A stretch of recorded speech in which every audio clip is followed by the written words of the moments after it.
The sun bled across the horizon. It painted the sky in hues of blood orange and bruised purple. But, the dying light brought no comfort to Bloodstone Hollow. The shadows stretched, long and hungry, from the ramshackle buildings. This town, once a boomtown, was now a graveyard of dreams. The mines had run dry, leaving behind only whispers of past glory and a silence that felt heavy, almost haunted. The wind howled through the deserted streets, kicking up dust devils that danced like phantoms. The saloons stood empty, their swinging doors creaking mournfully in the breeze. The echoes of laughter, gunshots, and drunken brawls had long since faded, replaced by an unsettling stillness that sent shivers down the spine. Bloodstone Hollow held its breath, trapped between a bloody past and an uncertain future. The townsfolk, those who remained, whispered of a darkness that had settled over their once proud town. A darkness that fed on fear and silence, growing stronger with each passing night.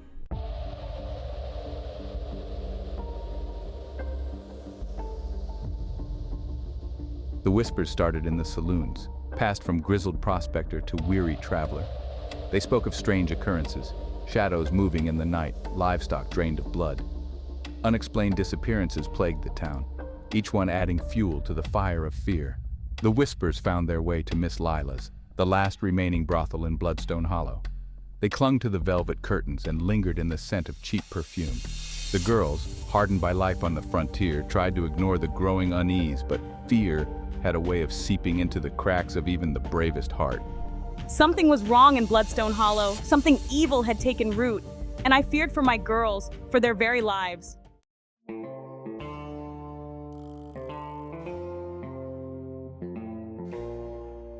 The sound of hooves drumming against hard-packed earth cut through the silence. A lone rider emerged from the swirling dust cloud, his silhouette stark against the dying sun. He rode with an easy confidence, his Stetson pulled low over his eyes, a Colt peacemaker riding low on his hip. Word traveled fast in a town as small as Bloodstone Hollow, and news of the stranger's arrival reached Lila's ears within minutes. She watched from the brothel window as he dismounted, his boots kicking up dust. He was tall and lean, with a face that spoke of hard living, and a gaze that could cut through steel. This was Billy the Kid, the notorious outlaw, a legend whispered in saloons and feared by lawmen. Lila knew his reputation as a gunslinger, a man who lived by his own code. He was a dangerous man, but in the face of the growing darkness, he might be their only hope.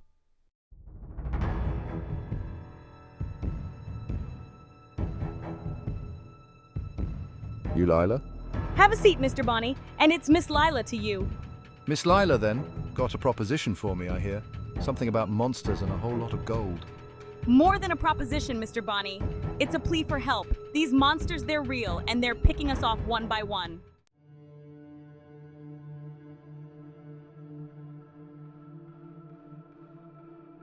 The girls, drawn by the tension in the room, gathered around Lila, their faces pale in the dim light. One by one, they recounted their stories, their voices trembling with a mixture of fear and anger.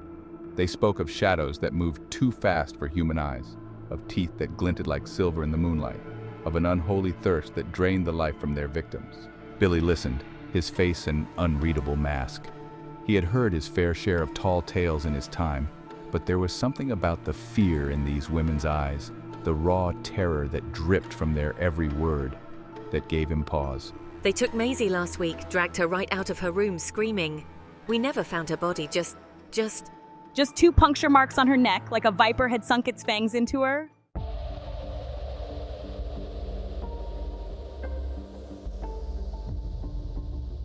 Billy's fingers tightened around his glass.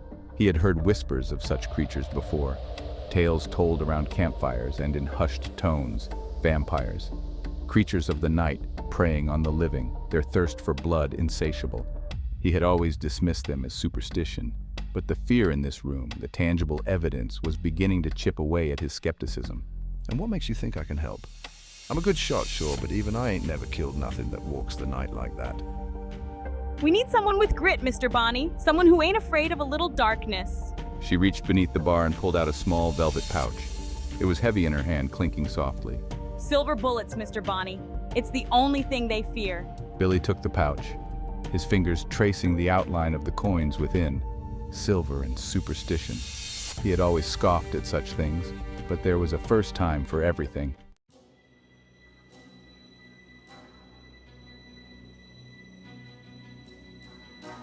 The night stretched out before Billy, long and heavy with the weight of fear. He sat alone in the dimly lit parlor, the only sound the ticking of the grandfather clock. He had melted down the silver dollars, molding them into bullets. He loaded his Colt peacemakers, the metallic clicks echoing in the silence. Fear was a fickle thing. It could cripple a man, make him hesitate. Tonight, fear was Billy's constant companion.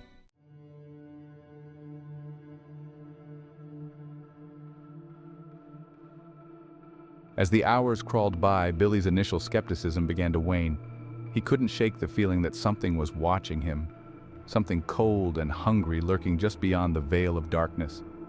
He had paced the parlor until the floorboards groaned in protest, checked every window and door, but the feeling persisted. I was about to give in to the irrational urge to wake Lila to seek comfort in her presence when a flicker of movement outside caught my eye. He moved to the window, peering out into the night. The moon hung low in the sky, casting an eerie glow on the deserted street. And then he saw it, a figure, cloaked in shadows, standing at the edge of town. It was too far away to make out any details, but the way it moved, or rather didn't move, sent a chill down Billy's spine. It was as if the figure was waiting, watching, biding its time.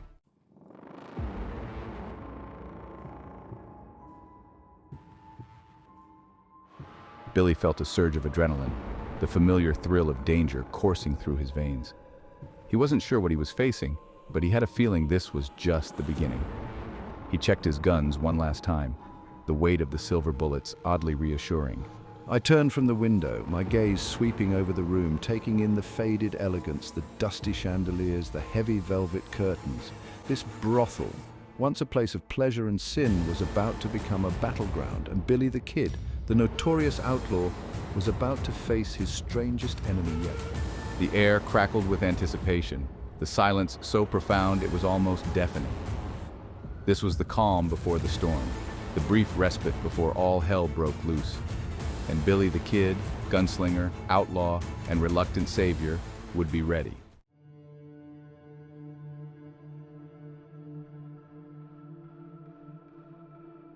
A low growl, primal and chilling, echoed from the street below. The hairs on Billy's neck stood on end. He gripped his Colt peacemakers, his knuckles white against the polished steel. The shadows outside the brothel windows deepened, twisting into grotesque shapes that seemed to writhe and pulse with a life of their own. The growl turned into a guttural snarl, closer now, scraping against the silence of the night. The girls, huddled in their rooms, stifled their sobs, their fear a palpable presence in the air. Billy felt a cold sweat prickle his skin, but his gaze remained steady, fixed on the heavy oak door that stood between them and the horrors that lurked outside. Then with a deafening crack, the door splintered. A grotesque parody of a man stumbled through the wreckage, his eyes glowing with an infernal red light. His skin, stretched taut over his bones, was as pale as bone, and his teeth, bared in a silent snarl, were elongated, sharpened into deadly fangs.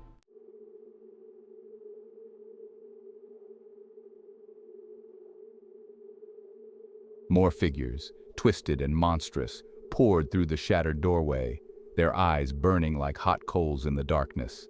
They moved with unnatural speed, their bodies a blur as they fanned out across the parlor, their presence radiating a chilling cold that seemed to suck the very warmth from the air. Billy reacted instinctively, his years of gunfighting honed to a razor's edge. He fired, the roar of his Colt peacemakers deafening in the confined space. One of the creatures stumbled, a surprised whimper escaping its lips as the silver bullet found its mark. But the others, their movements a macabre ballet of death, closed in. Lila, her eyes blazing with a defiance that belied her fear, grabbed a broken bottle from the bar, its jagged edges glinting in the dim light. She plunged it into the chest of a creature that lunged at her, a shriek escaping her lips as it recoiled, its unnatural flesh sizzling and smoking where the glass pierced its heart.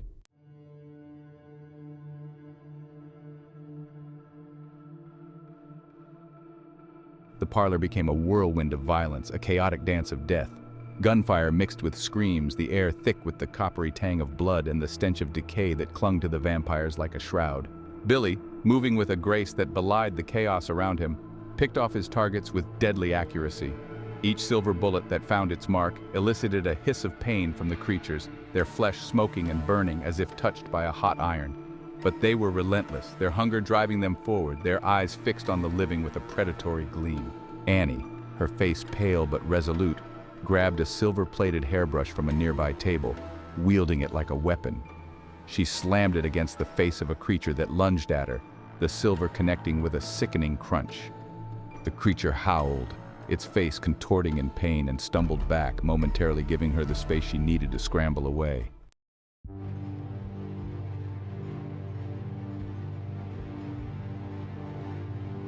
Clara, the oldest of the girls, had armed herself with a crucifix that had hung above the brothel's entrance since its founding. She brandished it now with a surprising ferocity, her voice hoarse as she recited prayers she had learned as a child. Words that held power even in the face of such unholy terror. The crucifix seemed to burn like fire in her hands, its silver surface glowing with an otherworldly light. The creatures recoiled from it, their hisses turning into shrieks of rage and pain as the holy symbol came near. But the power it held was fleeting, a flickering candle in the encroaching darkness. Billy, reloading his peacemakers with practiced speed, watched in grim fascination as the battle raged around him. He had always considered himself a man of action, not faith, but there was no denying the power that the silver and the symbols held over these creatures. Silver and sin, a potent combination in this den of iniquity.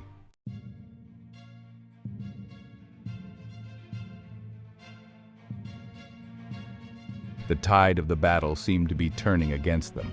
Despite their initial successes, the sheer number of creatures and their relentless attacks were beginning to wear down the defenders. My ammunition's running dangerously low. We can't hold out much longer. He caught Lila's eye across the chaos, her face streaked with sweat and blood, her gaze as determined as ever. He knew they needed a miracle, a desperate gamble to turn the tide. He made his decision in a heartbeat, the weight of their lives heavy on his shoulders. Lila, give me cover. I'm going for the lanterns. Lila, understanding flashing in her eyes, nodded. She grabbed a bottle of whiskey, its contents sloshing over her hand, and hurled it at the nearest cluster of creatures. The glass shattered on impact and the liquid ignited, flames erupting in a sudden blaze that momentarily drove back their attackers.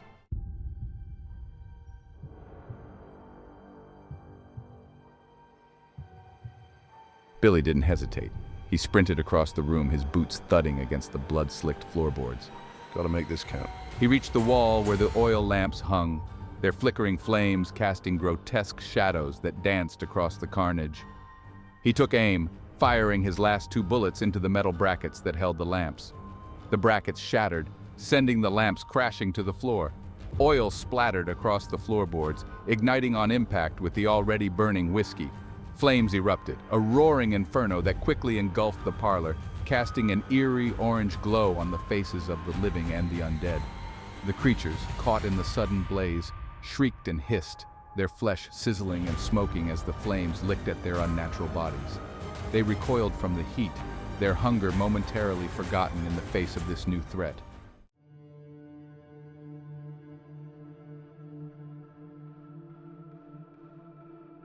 The air crackled with heat, smoke billowed, a choking, blinding curtain. Now coughing, the taste of ash and fear bitter on my tongue.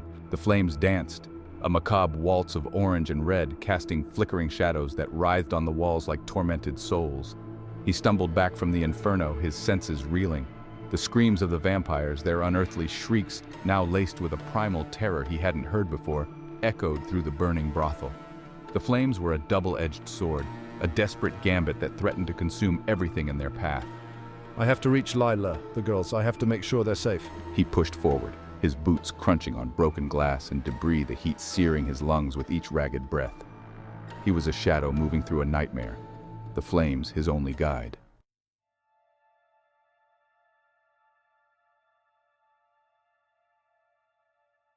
He found them huddled in a corner, their faces illuminated by the flickering flames, their eyes wide with a mixture of terror and relief. Billy! Lila, her usually impeccable hair now singed and wild, clutched a silver candlestick, her knuckles white. Annie, her face streaked with tears and soot, clung to Clara, who muttered prayers under her breath. You're alive. She reached out, her hand finding his, her grip surprisingly strong. nods, unable to speak. He nodded, unable to speak, the heat and the relief stealing his breath. He pulled her close, holding her tight, feeling the frantic beat of her heart against his chest. For a moment, the fire receded, the screams of the damned fading into the background. For a moment, there was only the heat of her body, the feel of her hand in his, the knowledge that they were alive together.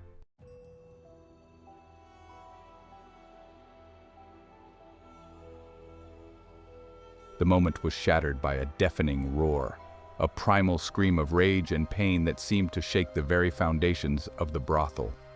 The flames parted, revealing a figure wreathed in fire and shadow. Bonnie! Jesse James, his eyes burning like hot coals, his face twisted into a mask of pure hatred, emerged from the inferno. He was no longer the legendary outlaw, the charismatic rogue whose name had struck fear into the hearts of men. He was something else entirely, something monstrous, his humanity consumed by the darkness that now flowed through his veins. You dare to defy me? This town is mine. These souls are mine.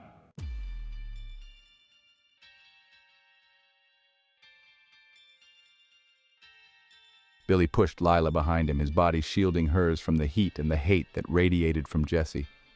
He drew his Colt peacemakers, the metal warm against his palms, the weight strangely comforting.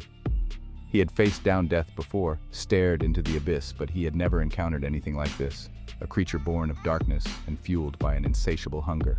This ends now, Jesse. Go back to the hell you crawled out of. Jesse laughed, a hollow, chilling sound that echoed through the burning ruins of the brothel. He lunged, his movements a blur, his fangs bared in a silent snarl. The battle was joined, a desperate struggle for survival against an enemy that knew no fear, no mercy.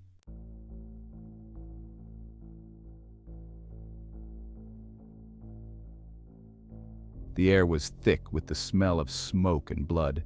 The flames had finally begun to die down, leaving behind smoldering timbers and a silence that was heavier, more profound than before. Billy stood amidst the ruins, his body aching, his clothes torn and singed, his Colt peacemakers smoking in his hands. He looked down at Jesse's body, the once feared outlaw, now nothing more than a pile of ash and bone.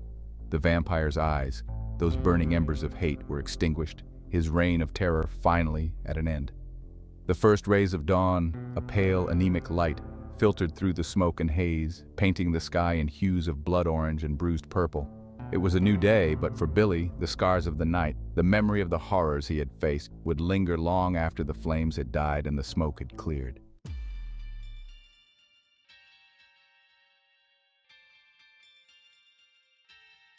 Billy moved like a phantom, a shadow among shadows, dodging Jesse's furious attacks. Each swing of the vampire's fists held the strength of a demon, each missed blow sending splinters of wood flying from the battered bar. Billy relied on instinct, on years spent staring down death in dusty streets and crowded saloons. He fired a shot, the silver bullet finding its mark, tearing through Jesse's shoulder. You can't kill what you can't catch, Bonnie. The vampire roared, a sound that was both human and beast, pain and rage intertwined. But the wound, though grievous, was not fatal. The darkness that fueled Jesse was strong, his hunger for revenge stronger still. Jesse lunged again, his fangs bared, his eyes glowing with an unholy light.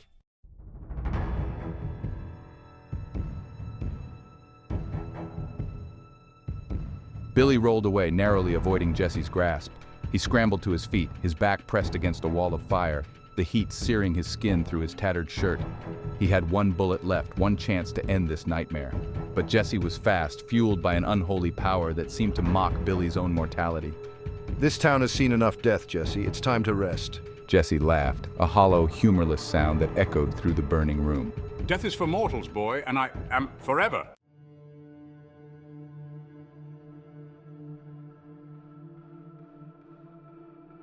Jesse lunged again, his shadow swallowing Billy whole. Time seemed to slow the roar of the flames, fading to a distant whisper. Billy saw the hunger in Jesse's eyes, the endless abyss of his damnation. He understood then, in that heartbeat before death claimed him, that there was no reasoning with such creatures, no appeal to whatever humanity might still linger beneath their monstrous exteriors. He closed his eyes, accepting his fate, the cold certainty of death settling over him like a shroud. He had lived by the gun, cheated death countless times, but even the fastest draw in the West couldn't outrun destiny forever. But death didn't come.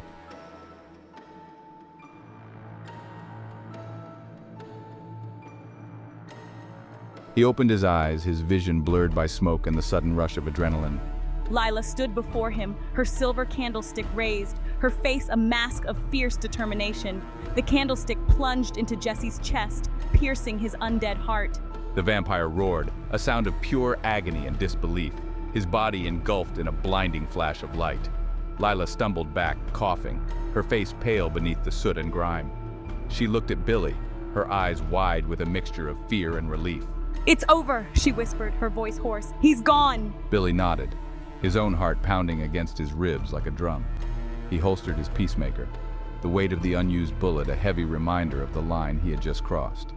He had come to Bloodstone Hollow a wanted man, a gunslinger for hire. He was leaving something else entirely, a reluctant hero forever marked by the darkness he had faced.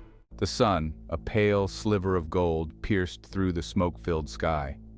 Billy stood amidst the ruins, the air thick with the smell of charred wood. The flames had died, leaving behind a smoldering ruin and a profound silence. He looked down at what remained of Jesse James, a pile of ash and bone. The legendary outlaw was no more. Billy turned away, the image of Jesse's demise seared into his memory.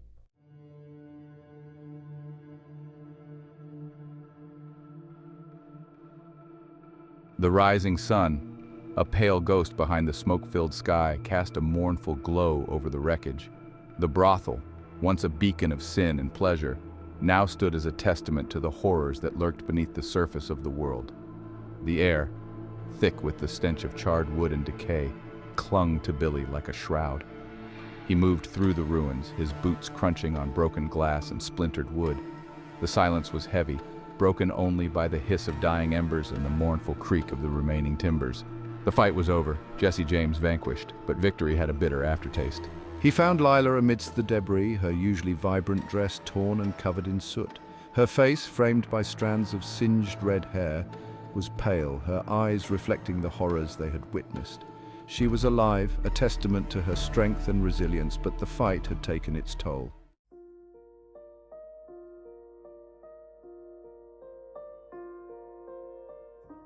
She looked up as he approached, a flicker of a tired smile touching her lips.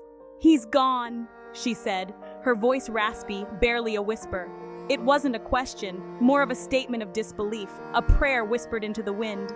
Billy nodded, his throat tight. He wanted to say something, to offer words of comfort or reassurance, but the words wouldn't come. What solace could he offer in the face of such devastation?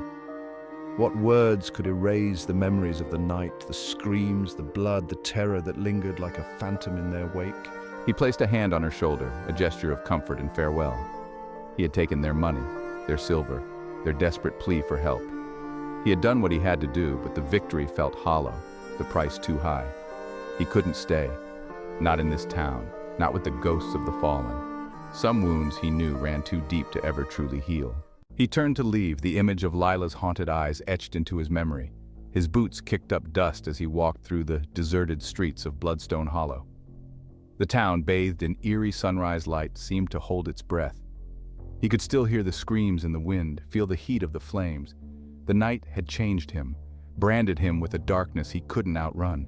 He was something else now, a creature of shadow and myth. But even as he rode, he couldn't escape the feeling that a part of him remained trapped in that town.